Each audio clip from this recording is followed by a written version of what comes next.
Ntar dulu. Eh, Halo, oke. Kak Halo. Renata, apa kabar? Oke, Mil. Baik, kabar baik Baik. Ya, baik. di rumah. Iya, di rumah. By the way, kayaknya suara gue echoing deh. Kemana? Coba lo ngomong deh. Enggak Coba, kok. coba bentar. Tadi soalnya agak echoing sedikit. Suara gue apa suara lo? Aman, aman, aman, aman. Oke. Ada Ibu Donita, Devita.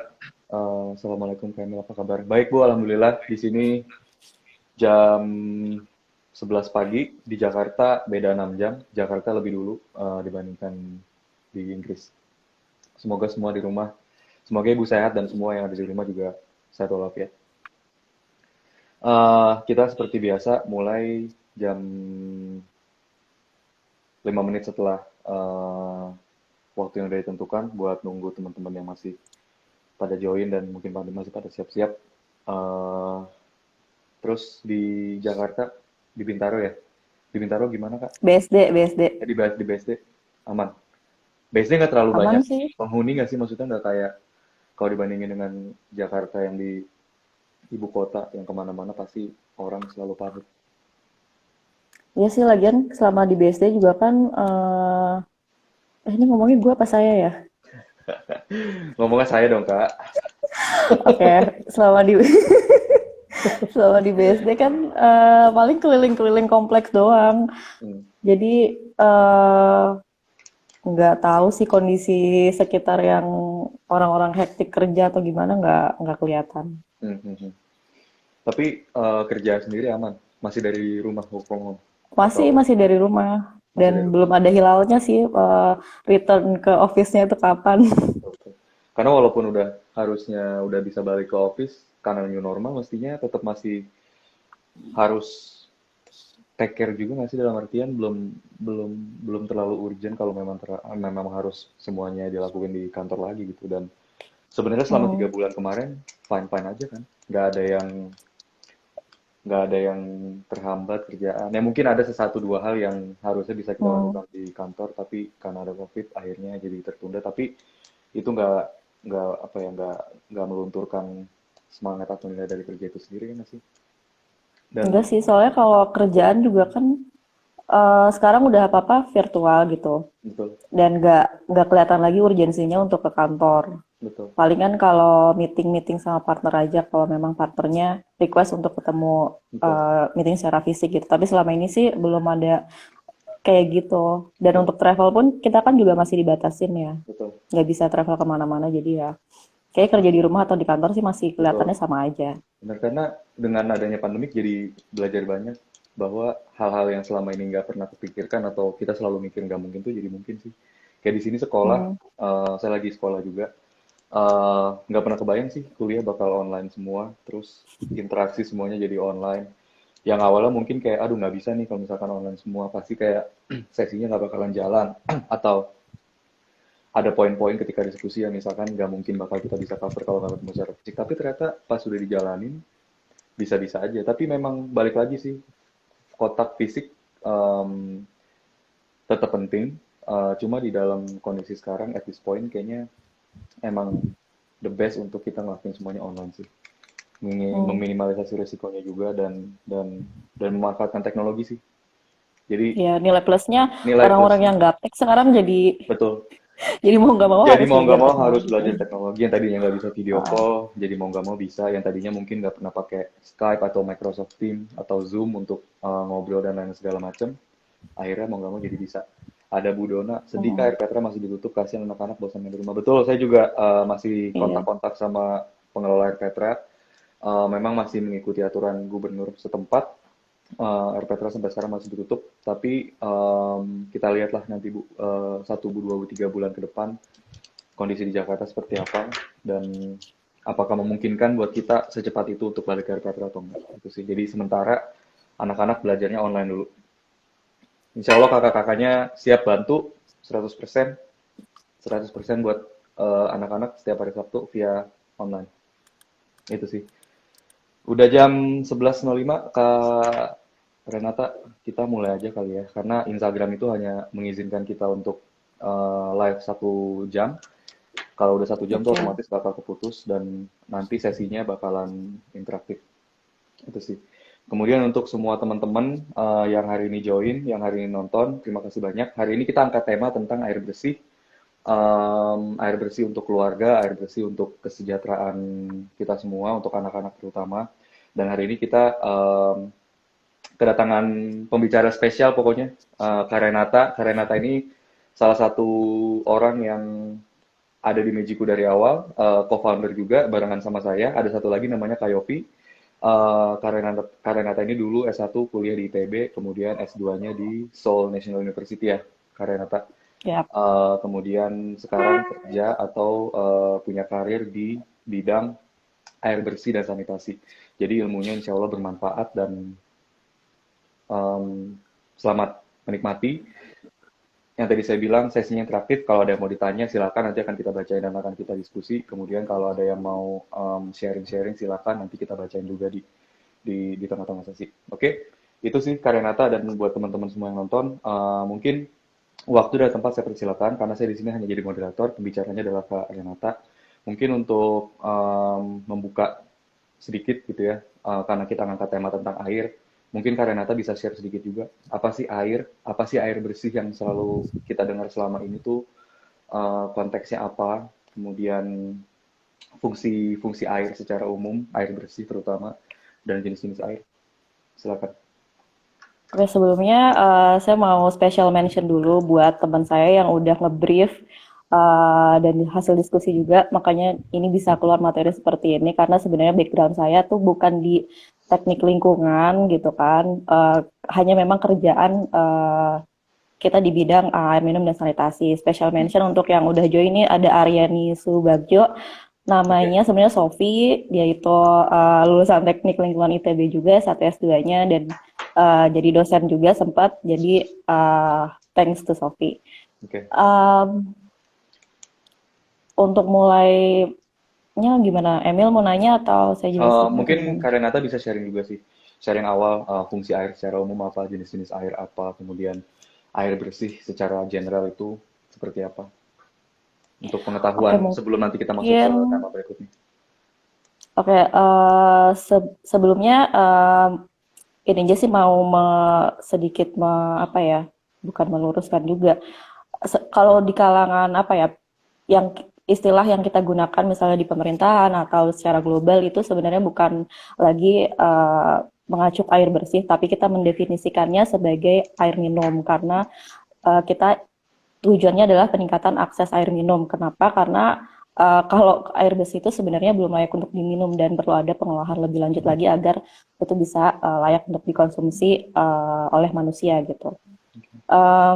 Jadi sebenarnya peningkatan akses terhadap air minum ini merupakan salah satu goals dari uh, selain di pemerintah Indonesia ya, secara global nih ini sudah menjadi tujuan secara bersama-sama dari negara-negara di bawah United Nations Hmm. atau UN Hmm. atau bahasa Indonesianya PBB, Perserikatan Bangsa-Bangsa.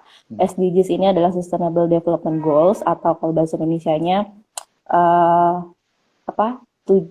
Goals untuk Pembangunan menuju pembangunan yang berkelanjutan gitu berkelanjutan. ya. Nah, ini SDGs ini sudah berlangsung sebenarnya dari tahun 2016. Hmm. Kelanjutannya dari Millennium Development Goals atau MDGs yang berakhir di 2015. Hmm. Jadi SDGs ini uh, kita harapannya bisa mencapai target-target yang di bawah SDGs ini sampai 2030. Hmm. Nah, di SDGs ini kita punya goal sebanyak 17 yang mana air minum itu berada di goals nomor 6 yaitu clean water and sanitation. Hmm. Kenapa ada sanitation di situ? Jadi sebenarnya air dan sanitasi itu selalu beriringan Hmm. karena nggak mungkin tercapai sanitasi yang layak tanpa adanya air, gitu Air. kan? Nah, Oke. upaya yang dilakukan pemerintah untuk mencapai SDGs itu yaitu meningkatkan akses terhadap layanan air minum yang layak dan aman. Layanan air minum yang aman itu sebenarnya di sini saya pakai aman ya. Aman itu ada 3 kriteria utama sih sebenarnya. Yang pertama adalah kita lihat dari aksesibilitasnya. Yang kedua kita lihat dari ketersediaannya. Dan yang ketiga itu dilihat dari bebas kontaminasi. Jadi Hmm. aksesibilitas itu dia harus gampang mudah untuk diakses, artinya untuk untuk mengakses air itu tidak butuh waktu yang lama. Hmm. Kita nggak perlu jalan jauh, akses air minum itu bisa diakses di dalam rumah kita atau di pekarangan rumah kita. Hmm. Itu aksesibilitas. Terus yang Oke. kedua, apa tadi, tersedia setiap saat, artinya kita mau pakai kapanpun kita butuh tuh bisa, mau pagi, siang, sore, malam, tengah malam, Hmm. itu bisa, air nggak mati-mati, kita nggak perlu nunggu untuk menggunakan air, itu artinya tersedia setiap saat. Dan bebas kontaminasi udah jelas airnya tidak mengandung bakteri apapun. Oke. Itu mungkin kalau dari fungsi airnya ya. Hmm. Terus Sorry kalau Kak, ini jenis-jenis mau meluruskan. Jadi sebenarnya definisi air bersih itu sekarang sudah lebih mengarah ke air minum ya. Karena sebetulnya betul. air bersih itu nggak akan berarti apa-apa sampai kita benar-benar bisa ngolah dan akhirnya siap untuk dikonsumsi. Makanya mungkin Ya. sekarang pemerintah dan lembaga-lembaga di seluruh dunia lebih mengacu ke penggunaan istilah air minum dibandingkan dengan air bersih gitu ya. Dan ini Mm-mm. sesuai dengan SDG yang tadi Kak Renata sampaikan dengan tujuan untuk meningkatkan akses air minum yang layak dan aman untuk dikonsumsi juga. Oke, Ya. bisa dilanjutin Kak?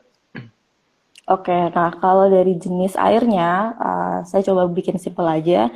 Jenis air kalau dari sumbernya itu kita simpulkan aja cuma ada dua, Hmm. yaitu air permukaan dan air tanah. Kalau air permukaan ya sesuai dengan namanya, yaitu air yang berada di permukaan tanah yang bisa kita lihat lah dengan kasat mata, kayak misalnya em, air yang ada di danau, yang ada di sungai, yang ada di kali, di rawa-rawa, itu air permukaan.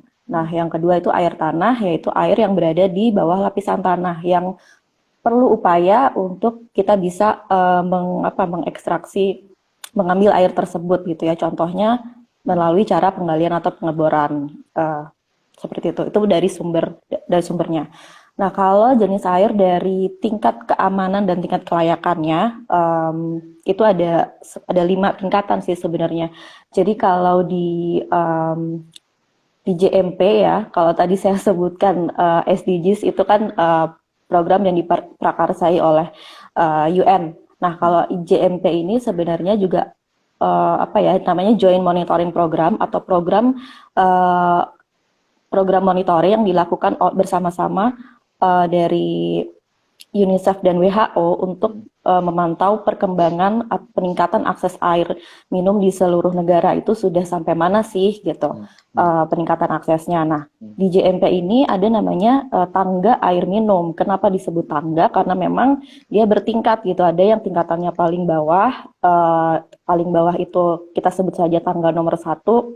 Itu untuk yang tidak punya akses sama sekali, sampai ke tangga nomor 5 yang paling atas itu orang-orang yang sudah punya akses air minum secara aman. Jadi aman di sini adalah yang jadi tujuan kita bersama lah. Untuk Nah, konsumsi, di tangga kemudian mungkin untuk kepentingan bisnis atau korporasi ya.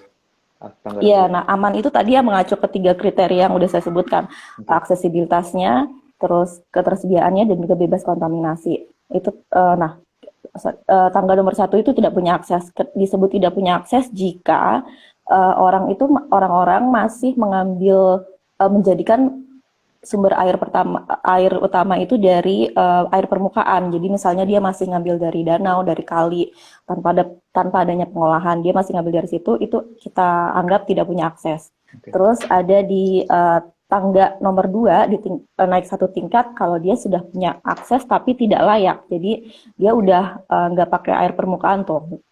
Dia sudah menggunakan sumber airnya itu dari yang misalnya dia pakai air sumur gitu, sumur gali, atau dia pakai dari gerobak air.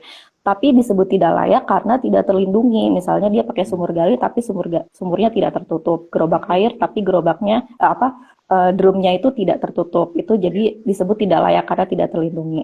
Oke. Nah, terus yang tangga nomor 3 nih di tingkatan selanjutnya ada punya akses layak tapi terbatas. Sama dia, sorry, beda.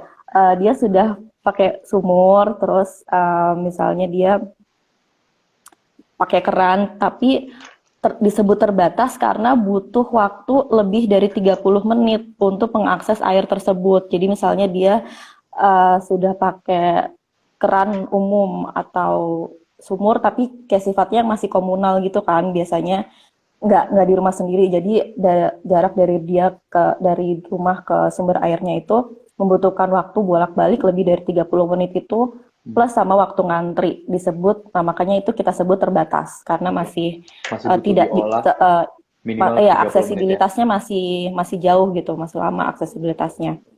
Oke. Terus yang tangga nomor 4 dia punya akses layak tapi masih dasar. Jadi sama seperti yang tadi, dia sudah punya akses ke keran umum atau ke sumur, tapi waktu yang dibutuhkannya nih masih membutuhkannya 30 menit atau kurang. Kalau tadi kan lebih dari 30 menit itu yang terbatas. Nah, kalau yang uh, yang Tangga nomor 3 yang ya itulah aksesnya pokoknya. layak tapi terbatas dari sisi aksesibilitas.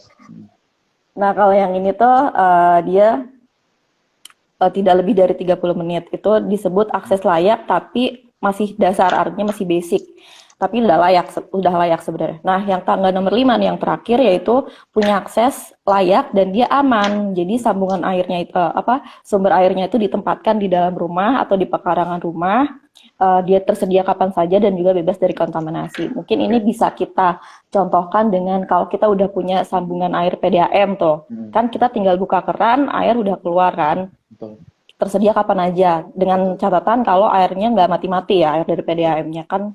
Ada juga di beberapa wilayah yang masih giliran gitu air PDAM-nya. Betul.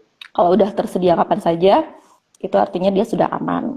Oke, nyambung ke poin tentang tangga-tangga ini menarik sebetulnya. Jadi saya juga baru tahu sih ternyata dari definisi air itu ada tingkatan-tingkatannya, ada tangga-tangganya, tangga 1, 2, 3, 4, 5. Dan mungkin untuk kita semua yang ada di Jakarta, saya nggak tahu teman-teman atau semua yang nonton di sini apakah akses terhadap air itu sudah betul-betul ada di tangga nomor 5 atau belum. Tapi yang bisa saya simpulkan mungkin untuk daerah yang mungkin akses airnya seperti di perkotaan yang di tengah-tengah yang memang sudah masuk PDAM tadi yang seperti Kak Renata bilang, mungkin ada di tangga nomor 5 kali ya.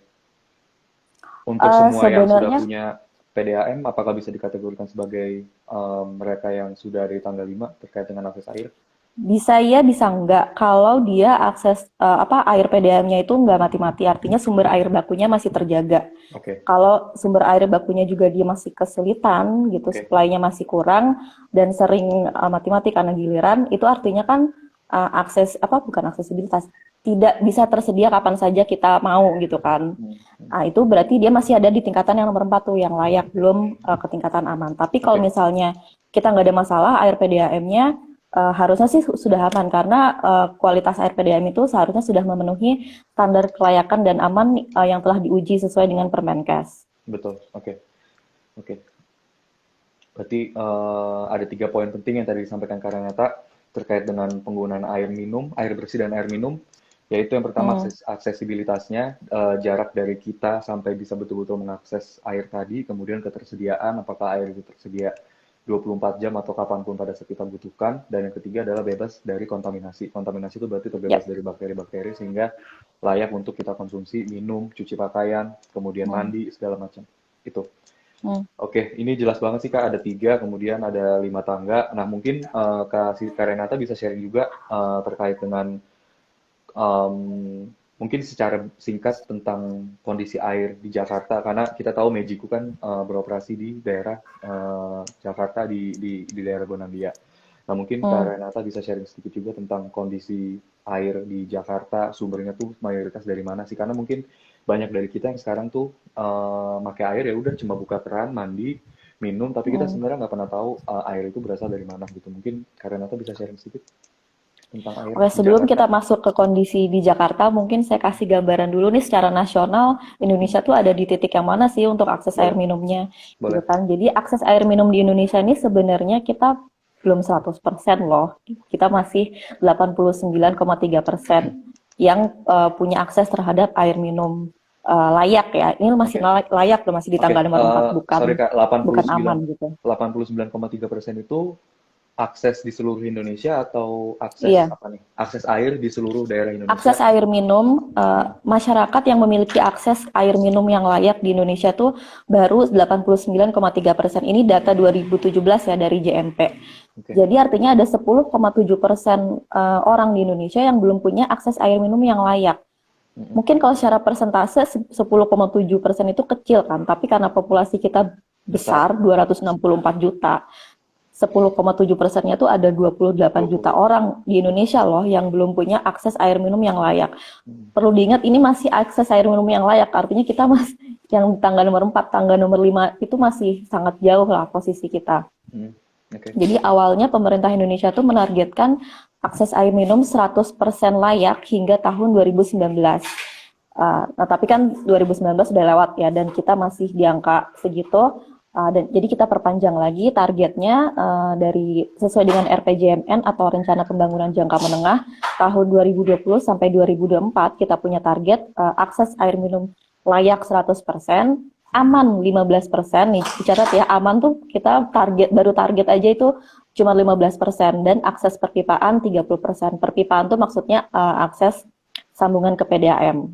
Oke. Nah, kalau untuk akses perpipaan atau PDAM ini di Indonesia masih di angka 18,3% atau 48 juta orang di Indonesia yang tersambung ke PDAM. Itu seluruh Indonesia loh. Oke. Entah kalau di Jakarta mungkin sangat kecil ya ininya apa persentasenya.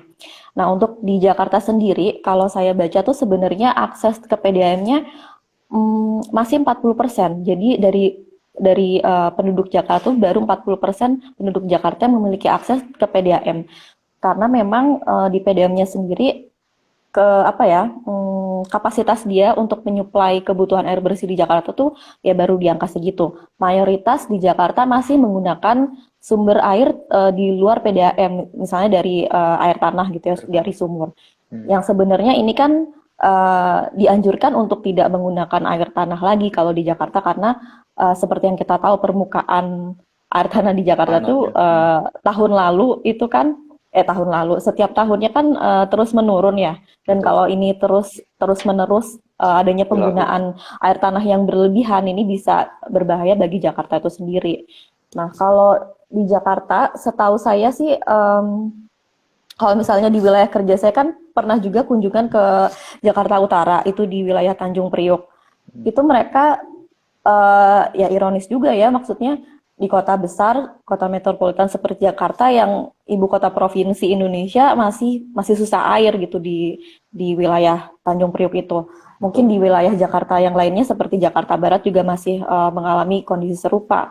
Jadi mereka masih akses ke PDAM-nya masih sangat sedikit. Mereka harus beli air tiap harinya, itu mungkin kalau beli air berapa sih harganya kan pasti jauh lebih mahal dari PDAM ya. Kalau PDAM paling kita sebulan tagihan air nggak nyampe 100.000 Nggak. kan, Betul. ya nggak sih? Betul. Kalau yang untuk orang-orang yang harus beli air itu mungkin satu satu kali beli bisa menghabiskan ya, dalam konsumsi 1 minggu bisa menghabiskan lebih dari 100.000. Hmm. Ya, ini sangat ironis sekali sih sebenarnya.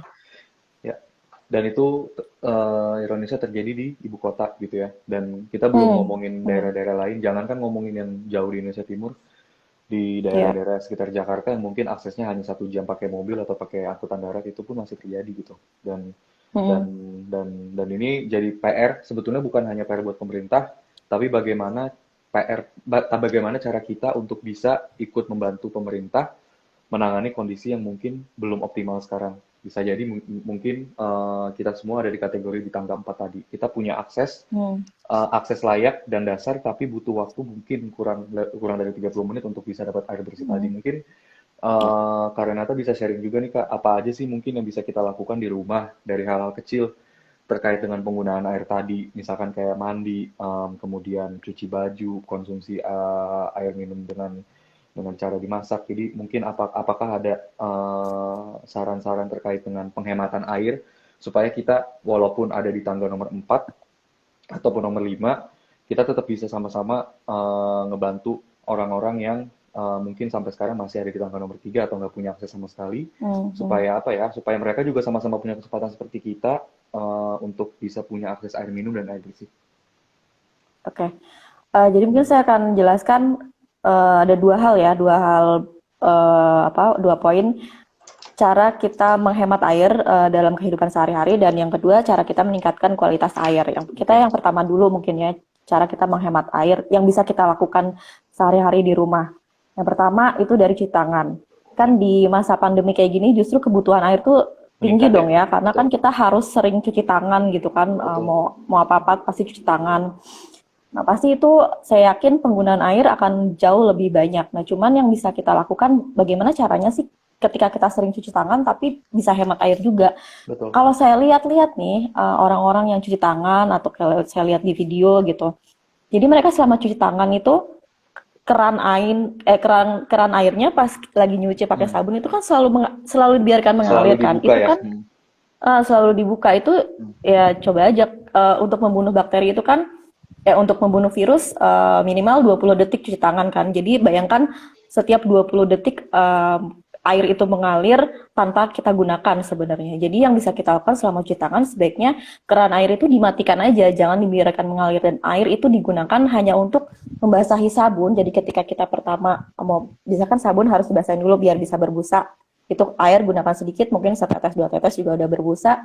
Terus untuk membilas sabun, Oke. itu yang pertama. Terus untuk mandi, mungkin ini eh, saya lebih menyarankan ke orang-orang yang mampu atau yang tinggal di kota besar. Misalnya kan sekarang udah banyak orang-orang pakai shower gitu ya. Tapi ada juga orang-orang yang lebih memilih katanya pakai gayung Pakai lebih enak. gayung. Betul. Cuman ya sebenarnya nih penggunaan shower itu jauh lebih menghemat air, lebih efisien kalau kita mandi pakai shower dibanding pakai gayung, karena kita bisa menghemat air sekitar 30% gitu. Kalau Betul. misalnya kita pakai gayung itu menghabiskan 18 liter, Betul. pakai shower itu hanya 12 liter gitu. Jadi Eh, Mungkin mau nambahin sedikit himbauan Kak. saya Hmm.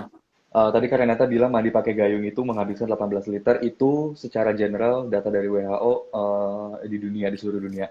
Tapi untuk angka Indonesia sendiri, Indonesia dan negara-negara berkembang, mungkin seperti negara-negara ASEAN, Filipina, Vietnam, Thailand, dan lain-lain, itu menghabiskan sekitar 24 liter. Jadi kita tuh wow, 6 liter jauh lebih tinggi dibandingkan angka rata-rata global. iya. Hmm. Ya mungkin juga kita notice dong kalau di Indonesia tuh tipikalnya kebiasaannya mandi sehari 2 kali kan yang Hmm. lebih enak gitu. Kalau di luar kan, kalau yang terutama negara-negara 4 musim mungkin mandi tuh kayaknya orang-orang tuh jarang ya yang sehari 2 kali kan. Tapi saya di sini Ya mandi nggak kok sih? Kak, tenang aja. Saya nggak bilang pakai sehari jarang. Apalagi kalau winter kan. Iya, iya, betul, betul. Kalau Setuju winter sih, gitu kan setuju. biasanya orang-orang jadi lebih jarang mandi.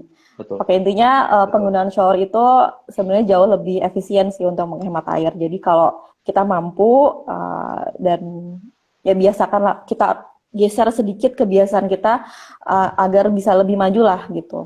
Hmm, setuju. Yang kedua, Kak, ada Em, lagi bentuk poin cara menghemat air? Misalnya kalau untuk yang muslim, kita kan pasti Wudhu. sholat sehari 5 kali ya. Yap. Terus kita perlu wudhu kan sebelum sholat. Nah ini yang kalau saya perhatikan juga nih, orang-orang wudhu kebanyakan, atau mungkin di masjid-masjid juga kalau saya perhatikan tuh kalau wudhu pakai keran tuh kayak kayak mau mandi gitu, kayak bukan mau wudhu.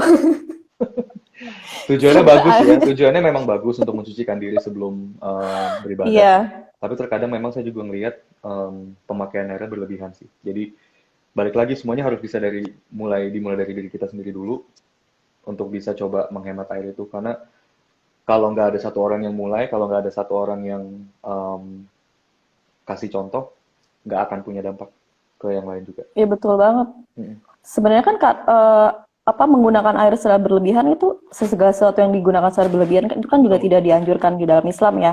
Jadi betul. menghemat air itu sebenarnya ya masuk dalam Salah satu, anjuran agama betul, juga sebenarnya betul, gitu. Kita wudhu nggak perlu lah keran tuh besar-besar, penting kecil aja tapi udah cukup untuk mensucikan diri gitu. betul, setuju, Oke, setuju. terus Dari tadi ada selanjutnya dua misal poin, ada poin, oh, oke, kalau Renata masih mau melanjutkan cara menghemat air? nggak sih, paling keseharian kayak gosok gigi sama juga. Kalau gosok gigi kan kita lagi gosok gigi keran tetap nyala. Nah itu Hmm. ya sebaiknya dimatiin aja kalau emang nggak kepake gitu. Gosok gigi mah gosok gigi aja, nyalain keran ya ketika kita mau pakai untuk kumur-kumur. Terus yang terakhir mungkin pas cuci piring juga kan, nyalain Mm-mm. air kerannya nggak perlu terlalu besar, tapi cukup kecil aja, tapi cukup untuk membilas sabun dan kotoran. Setuju. Ini itu yang bisa ada Jadi sehari-hari. intinya untuk menghemat air itu ketika melakukan sesuatu yang kita butuh menyalakan atau mengalirkan air dari keran itu dimatikan gitu ya. Karena Hmm. memang gak ada gunanya juga sih sebetulnya pada saat lagi bersihin piring atau misalkan pada saat lagi gosok gigi, ketika kita lagi gosok gigi gitu nyalain air karena airnya nggak akan kita pakai Iya, juga pada saat lagi kita iya gosok gigi betul. kan. Jadi harus ditutup atau dimatikan keran airnya. Hmm. Oke, lanjut Kak. Hmm. Oke, itu dari cara penghematan yang bisa dilakukan secara sehari-hari ya. Nah, ini sekarang kita masuk ke cara meningkatkan kualitas air. Jadi sebenarnya kalau air yang paling aman itu adalah air yang disambungkan langsung ke rumah-rumah, yaitu melalui air perpipaan atau PDAM tadi. Karena kualitasnya seperti yang saya sudah sebutkan kan sudah memenuhi standar kelayakan dan aman yang telah diuji sesuai dengan Permenkes. Dan selama persediaan air bakunya terjaga, ini sudah masuk kategori aman karena dia bisa tersedia setiap saat kecuali dia punya air bakunya itu sulit untuk mensuplai kebutuhan yang terus menerus itu dan harus ada waktu-waktu tertentu untuk bisa ngalir itu air PDAM-nya Hmm. itu. Hmm. Jadi Oke. ya dianjurkan sih kita nyambungnya ke PDAM aja. Terus misalnya di daerah tempat tinggal kita tuh nggak masuk jangkauan PDAM, kita bisa gunakan sumber mata air lain yang tapi ya harus yang terlindungi gitu. Misalnya kita pakai sumur Hmm. gali itu harus ditutup.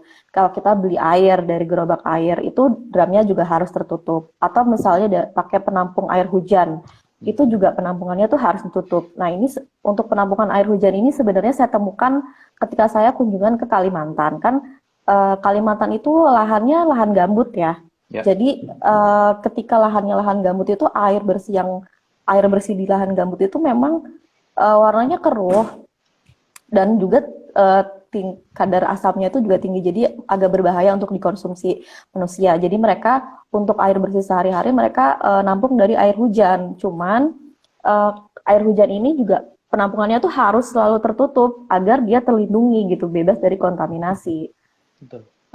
Dan mungkin Seperti itu. nyambung dengan sharing Kak Renata tadi, saya pernah ada tugas kantor juga ke Kalimantan, ke Palangkaraya, dan waktu itu saya pergi Hmm. ke site penambangan, sorry bukan penambangan, lahan kelapa sawit di tengah-tengah kebun gitu ya, dan Hmm. tinggal di area atau mes perusahaan tersebut di tengah-tengah hutan gitu ya, dan cukup kaget sih waktu tahu ternyata air di sana itu yang tadi Kak Renata bilang keruh itu betul, jadi betul-betul airnya keruh dan Hmm. itu kita pakai untuk mandi dan Iya. orang yang nggak terbiasa dengan hal-hal kayak gitu dan baru pertama kali mungkin melihat air bersih, definisi air bersih sana adalah air dari lahan gambut yang keruh, itu cukup kaget sih.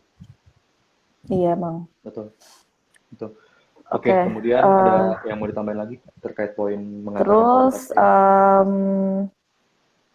untuk konsumsi ke dalam tubuh nih, yang untuk yang kita minum gitu misalnya atau untuk masak itu sebenarnya di Indonesia ini air minum dalam kemasan itu merupakan pilihan yang paling aman karena kan di Indonesia belum ada tuh saya nggak tahu kayaknya sih belum ada teknologi yang kita buka keran langsung airnya bisa diminum kayak yang di mungkin di tempatnya Kak Ya, Emil di tempat saya seperti sekarang udah bisa sekolah, kayak gitu ya. kita bisa minum langsung dari air keran. Nah, di Indonesia kan belum ada kan yang kayak Betul. gitu. Jadi sebaiknya sih untuk minum itu ya air minum dari dalam kemasan itu yang aman. Kalau misalnya kita nggak punya air minum galon misalnya, yaitu kita wajib untuk merebus air minimal 1 sampai 3 menit untuk membunuh bakteri yang terdapat di dalamnya gitu. Kalau misalnya air yang mau kita rebus itu tidak jernih atau ada kotoran, biasanya kan suka ada pasir-pasir gitu ya. Nah, Hmm. itu harus disaring dulu sebelum direbus untuk bebas dari kontaminasi tersebut. Nah, Oke. sekarang ada juga alternatif dari air minum galon atau merebus air. Kita punya ada perusahaan yang sekarang mengeluarkan produk namanya water filter yang dijual di pasaran. Nggak tahu boleh sebut merek nggak di sini? Ya, sebut aja nggak apa-apa, Kak. Oke, contohnya nih ya, contoh produknya seperti misalnya produk Pure It dari Unilever atau Mazava. Itu mereka adalah water filter yang mana si produknya ini bisa menyaring air keran, air sumur, air hujan sehingga dapat langsung dikonsumsi. Jadi begitu dimasukin ke wadahnya, itu air yang keluar itu udah bisa langsung diminum. Nah, Hmm. alternatif ini sebenarnya bisa menjadi lebih murah untuk jangka panjang daripada harus membeli air galon terus-menerus gitu kan. Kisaran harganya itu setahu saya di angka 300 sampai 500 ribu kalau nggak salah ya. Nah ini kan kalau kita konversi atau kita hitung-hitung dengan biaya yang keluar untuk air minum air galon itu bisa 25 galon lah dipakai dalam waktu 3 bulan gitu. Asumsi 1 galon harganya 20.000 dan kita mungkin 1 minggu pakai 2 galon untuk satu keluarga yang isinya ada 5 anggota keluarga gitu ya. Kalau saya sendiri kan tinggal berdua aja, 1 minggu 1 galon gitu. Jadi sebenarnya untuk jangka panjang ini bisa jauh lebih murah karena hanya dengan mengeluarkan uang 300 sampai 500 ribu itu bisa digunakan 1 tahun, 2 tahun atau mungkin Betul. jauh lebih lama dari itu. Betul, dan itu hanya satu kali kita beli gitu ya, dibandingkan Iya, dengan satu mungkin kali kita terus-menerus beli. kita beli galon, bisa jauh lebih menghemat Mm-mm. sebetulnya. Terlihat besar di awal, tapi kalau kita bagi dengan masa manfaatnya, itu jauh lebih murah. Hmm, Hmm. ya. Oke, kemudian Kak, terkait dengan air minum ini, tadi Kak Renata juga mention tentang hanya 89,3% masyarakat di daerah Indonesia itu yang punya akses terhadap air minum gitu ya. Mungkin Hmm. dari pengalaman Kak Renata sendiri bisa nggak sih kasih contoh tentang kasus-kasus krisis air bersih atau air minum yang sebenarnya bisa ngasih pelajaran ke kita juga betapa krusial penggunaan air dan langkah-langkah yang tadi Kak Renata bahas dan kita bahas di sini tentang bagaimana cara menghemat air, bagaimana meningkatkan kualitas air itu jadi penting. Oke, kalau dari pengalaman kerja saya nih, salah satu wilayah kerja saya kan ada di Grobogan. Nah, Grobogan ini termasuk salah satu wilayah yang disorot untuk krisis air di Indonesia.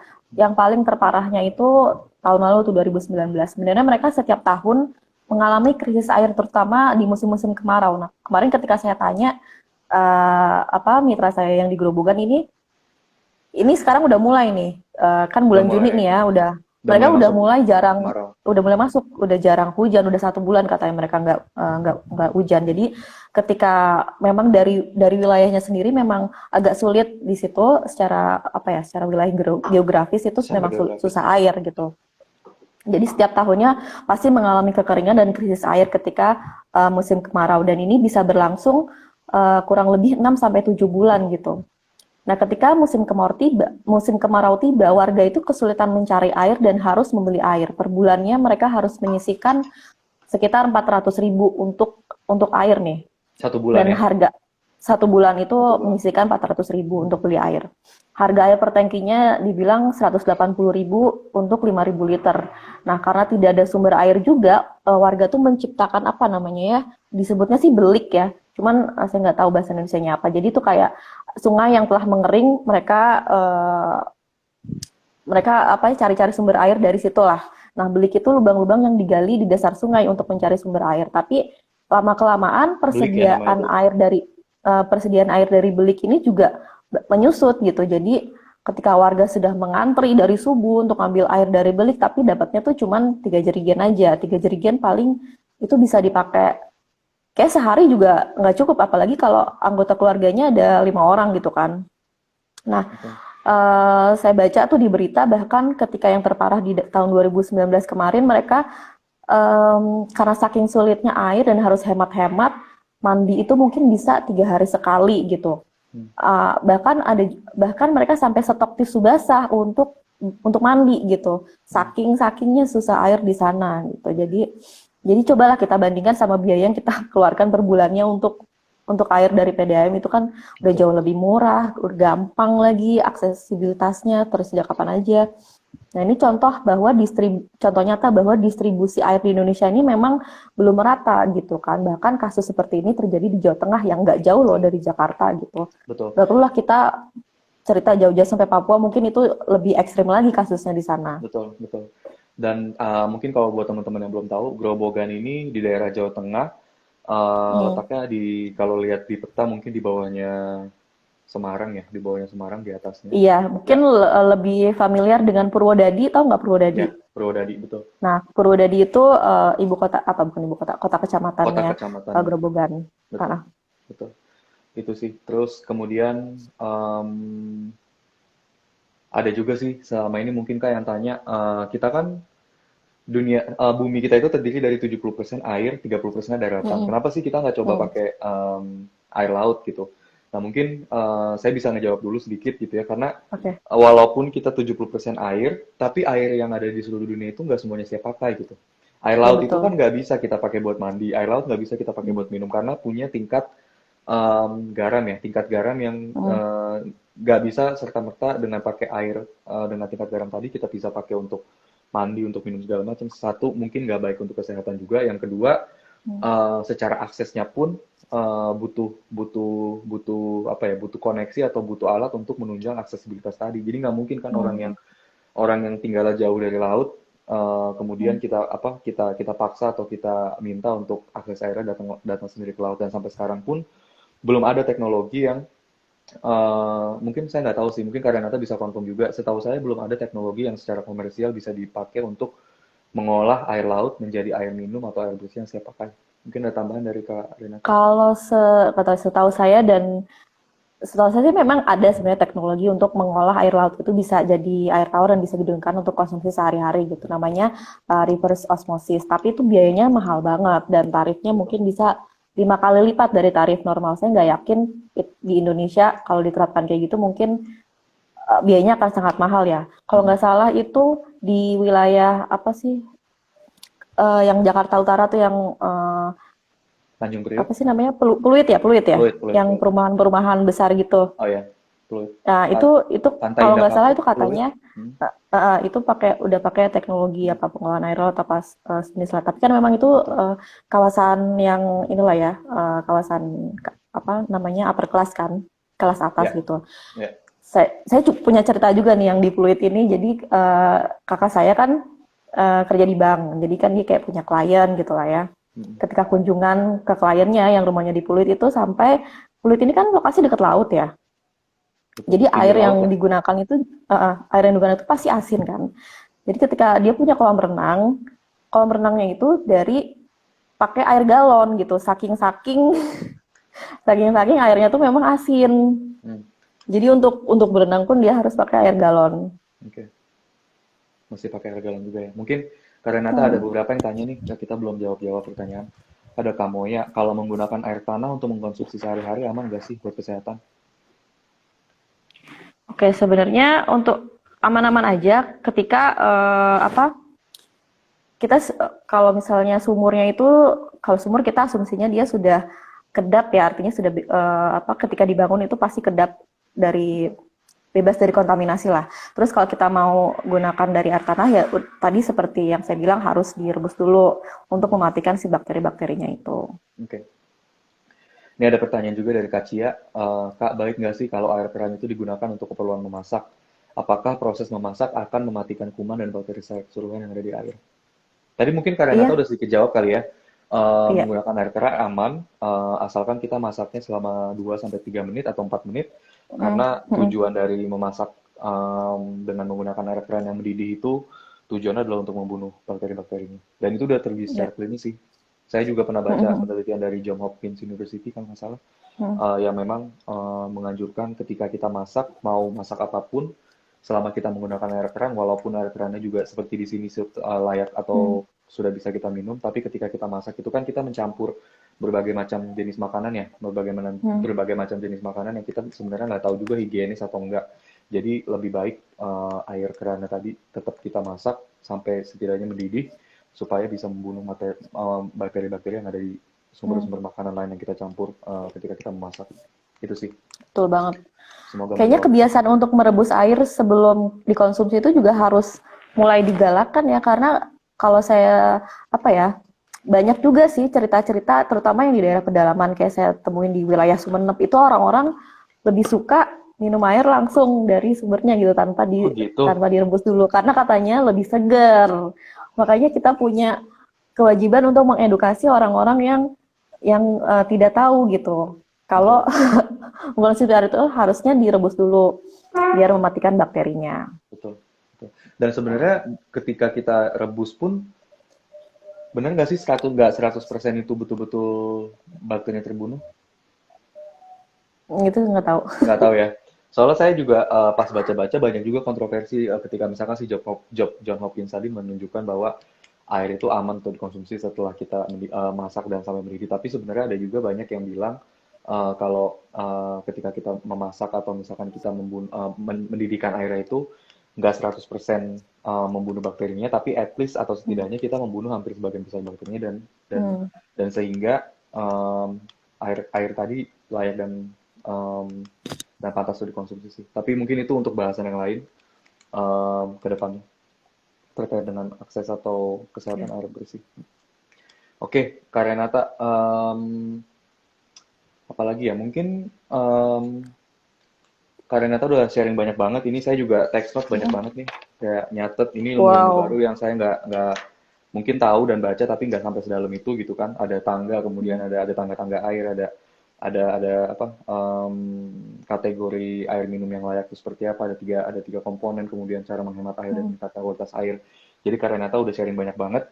Mungkin kalau dari saya nambahin sedikit ya dari poinnya Kak Renata terkait dengan air bersih ini sebetulnya bukan hanya PR em, kita di rumah tangga. Dalam artian di rumah tangga tuh kita di dalam rumah, tapi sebenarnya PR bersama. Dan kalau teman-teman atau semuanya mau tahu juga, air bersih ini justru apa ya lebih banyak terekspos atau dalam artian lebih banyak em, digunakan atau dicemari sebetulnya dari segi korporasi.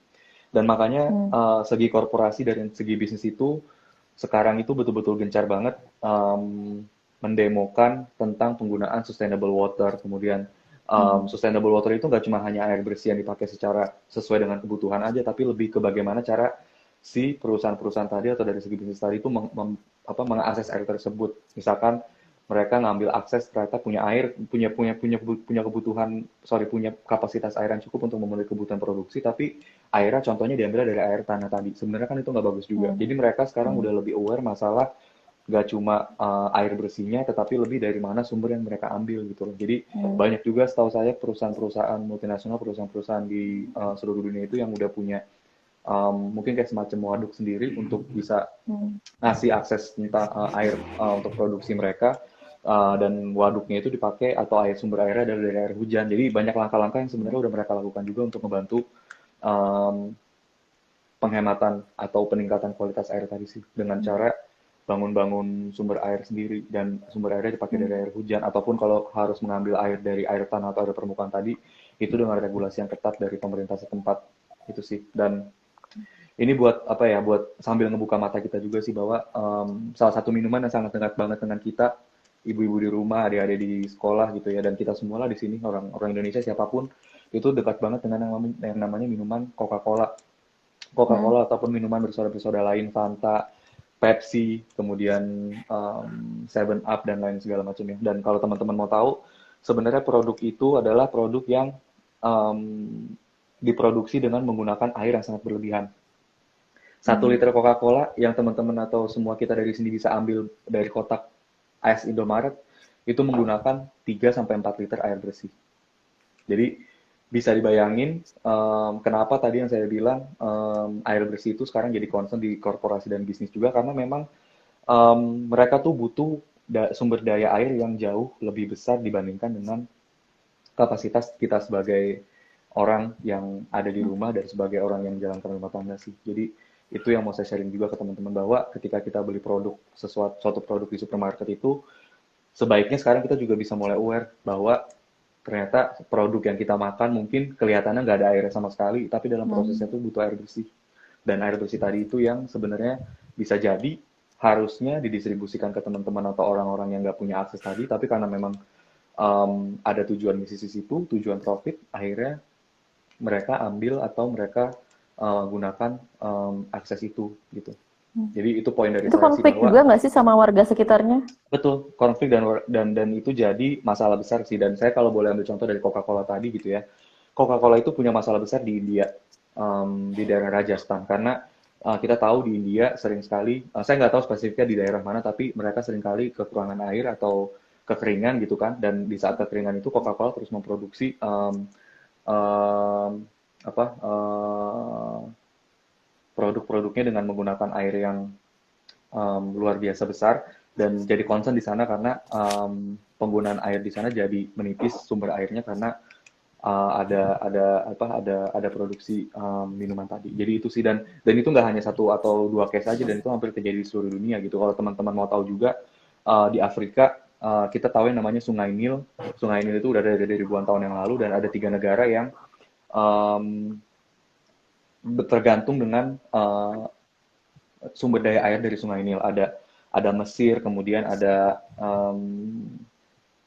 Ethiopia, ada Sudan. Jadi 3 negara itu sampai sekarang tuh masih dalam tanda kutip perang. Perang dalam artian untuk berebut siapa yang sebetulnya punya hak atas air di Sungai Nil tadi. Walaupun mereka sharing, tapi masing-masing negara itu punya klaim tersendiri terhadap akses air karena masalah historical gitu. Jadi itu sih yang bisa saya sharing dari segi korporasi atau dari segi bisnis karena ini masalah yang simple, masalah siapa sih yang mikirin tentang air gitu. Kayaknya nggak ada deh, kayak kita minum juga minum, yang penting kita minum air, tapi kita nggak pernah tahu sebenarnya air itu Hmm. sumbernya dari mana, sehat atau enggak, terus komposisinya apa aja tuh jarang gitu. Jadi semoga adanya sesi ini tuh bisa ngebuka mata kita juga dari Kak Sisi bahwa air itu nggak semuanya layak dikonsumsi, makanya penggunaannya harus dihemat dan kualitasnya mesti ditingkatkan. Dan dari saya yang bisa saya sharing adalah tentang dari sisi korporasi sih, bagaimana air itu sekarang betul-betul jadi concern di hampir semua lini.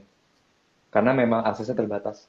Dan dengan bertambahnya jumlah penduduk gitu ya, bertambahnya jumlah penduduk, negara-negara makin maju, makin berkembang, penggunaan air otomatis akan jauh lebih besar. Jadi yuk sama-sama kita bantu masalah air ini dari dalam rumah. Ya nggak sih, Kak? Ya. Oh, yang mau nambahin sedikit tadi, karena tadi ngomongin korporasi, jadi keingetan tentang pabrik. Kalau misalnya sumber airnya itu ternyata dekat sama limbah buangan pabrik, itu kan Betul. berarti dia sudah terkontaminasi dengan bahan kimia ya. Kalau kalau yang air yang sudah terkontaminasi bahan kimia itu mungkin kalau dengan cara merebus itu tidak bisa menghilangkan si kontaminasi Bahan kimianya kimia tadi itu. ya, betul, setuju. Iya, jadi sebaiknya sih memang kalau untuk konsumsi ke dalam tubuh itu pakai air dalam kemasan aja. Tapi kalau Betul, misalnya rumah kita nggak terletak di dekat pabrik ya ya betul. oke aja gitu. Betul. Dan selama kita punya akses ke PDAM, harusnya kita bisa asumsikan Mm-mm. aman ya. Iya, mm. Betul. Ada lagi nih Kak, Ibu Sartini. Jadi sehat dan aman dikonsumsi setiap setiap hari ya Kak, air yang sudah dipakai filter dan nggak perlu dimasak lagi. Iya. Kalau untuk water filter sih klaimnya sih seperti itu ya, karena dia bilang sudah apa sih namanya? Sudah uji coba apa gitu saya lihat di websitenya. Jadi kalau misalnya mau pakai water filter itu dia bilang kita ngambil dari air keran atau dari air sumur atau dari air hujan dimasukkan ke alat itu aja udah aman untuk dikonsumsi. Oke. Ada lagi yang nanya dong Kak, kalau untuk alat-alat water filter yang gitu aman nggak sih sebetulnya? Sekarang kan banyak yang nawarin dan jual-jual alat kayak gitu. Itu tadi yang saya jawab. Aman, Iya, aman, aman aman. tapi mungkin apa ya? Harganya kisaran berapa Kak kalau boleh tahu? Diulang tadi 400 Harganya 900 ribu ya? kisaran kalau yang Nazava itu setahu saya lebih murah ya, dia mungkin di angka 300 ribuan. Kalau Mm-mm, Pure It itu mungkin bisa 500 ribu gitu. betul. Nah Cuman mungkin ini bisa jadi diperhatikan juga aja betul, license-nya gitu ya, perhatikan betul, license-nya, standarnya seperti apa. Kita betul, aware lah sama diri kita sendiri gitu. Kita betul, cross check tentang perusahaan itu. betul. Dan itu poin yang saya mau sampaikan juga sih menyambung dengan Karinata tadi bahwa jangan hanya dilihat harganya murah, harganya jauh lebih murah. Hmm. Misalkan tadi normal 400 sampai 500 ribu, kemudian kita lihat ada yang 100 ribu, langsung wah gila nih murah Hmm. banget gitu. Tapi kita juga harus bisa lihat Hmm. kualitasnya seperti apa. Yang tadi Karinata bilang license-nya, lisensinya seperti apa. Penggunaan produknya tuh mendukung atau enggak, atau misalkan garansinya ada atau enggak kalau terjadi kerusakan dan lain segala Hmm. macam. Jadi semuanya harus dilihat, jangan hanya karena murah, jauh lebih murah di bawah standar kita langsung tergiur untuk beli sih. Saya Ya, tahu betul banget. masalah uang ini jadi masalah concern dan jadi isu lah maksudnya untuk Hmm. dapetin alat-alat atau filter-filter semacam ini. Tapi dalam kondisi sekarang harusnya kita bisa lebih cermat dan lebih cerdas untuk milih produksi. Gitu. Gitu. Dari saya udah, Kak Renata itu aja. Ada yang mau ditambahin dan kayaknya kita udah ngobrol banyak tentang air. Saya rasa teman-teman yang nonton dan nanti yang eh, nonton di IGTV setelah kita share videonya bisa belajar banyak juga. Dan ini udah hampir 1 jam, Hmm. mungkin sekitar 4 atau 5 menit lagi. Jadi paling dari saya mau minta Kak Renata untuk kasih penutup pesan singkat untuk semua yang ada di rumah dan untuk semua nanti yang nonton di IGTV terkait dengan air dan apa sih langkah-langkah yang bisa dilakukan oleh orang tua kepada anak di rumah. Itu. Ya, intinya air itu kebutuhan dasar manusia yang kalau kita pikir tuh seharusnya kita sudah bisa mendapatkan itu gitu ya. Karena itu kan kata berkah dari Tuhan. Cuman ya itu tadi air di dunia ini sebenarnya dari apa? Dari yang katanya 70% ya. Mm-mm. Pokoknya dua per tiganya itu air, tapi ternyata yang siap pakai itu hanya 1% gitu. Jadi kita Hanya 1% ya, jangan hanya satu kita persen yang jangan siap. apa ya, karena ini berkah Tuhan, ayo kita gunakan air sesuka kita, jangan kayak gitu juga. Karena kalau tidak kita jaga, kalau tidak kita kelola dengan baik, kalau tidak hemat-hemat, air ini akan menjadi langka gitu. Kedepannya mungkin air ini akan menjadi apa ya? Ada istilah water is the next diamond gitu. Kalau misalnya kita tidak benar-benar jaga keberadaannya. Terus juga Betul. air itu harusnya kan gratis karena berkah dari Tuhan. Enggak seperti itu. Mungkin uh, ya yang sebenarnya harus kita bayar itu bukan bukan si airnya, tapi upaya kan untuk mengalirkan air ke rumah kita itu ada upaya pemeliharaan, ada upaya ekstraksi. Itulah yang harus kita bayar gitu. Jadi kita Betul. jangan serta-merta air itu gratis pemberian dari Tuhan, kita makanya bisa semena-mena. Tetap aja harus kita kita jaga dan semua yang masuk ke dalam tubuh kita tuh harus kita perhatikan juga. Jadi benar-benar harus apa ya?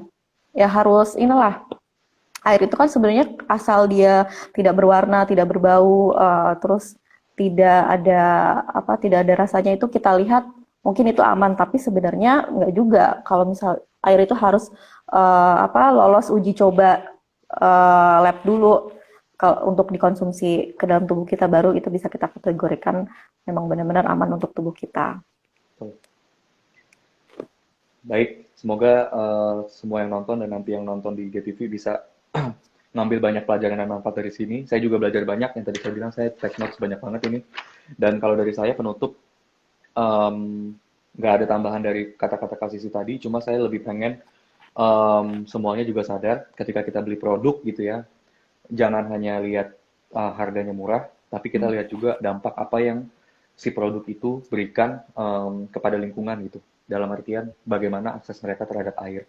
Memang ini PR sebetulnya, nggak akan kita kita sebagai konsumer saya paham nggak ketika beli produk nggak akan lihat semua sisi, tapi at least dengan setelah nonton atau lihat sesi ini kita bisa mulai sadar juga bahwa barang-barang yang kita konsumsi di rumah itu bisa jadi ketika diproduksi atau ketika mereka produksi itu menggunakan air yang berlebihan gitu. Jadi saya lebih menekankan masalah tadi itu sih. Jadi sama-sama kita kerja dari rumah terhadap anak-anak, tapi kita juga bisa lebih aware dengan kondisi lingkungan sekitar. Itu sih. Terima kasih Kak Renata, ini udah di-remind sama Instagram. Semoga sesinya bermanfaat. Kita ketemu lagi di sesi berikutnya, nanti akan kita umumin di Instagram lagi. Oke? Oke, Thank you Kak thank Renata, you terima kasih banyak. semuanya. Semuanya bermanfaat. Bye-bye, bye-bye. Thank you semua Dadah. yang udah nonton. Bye.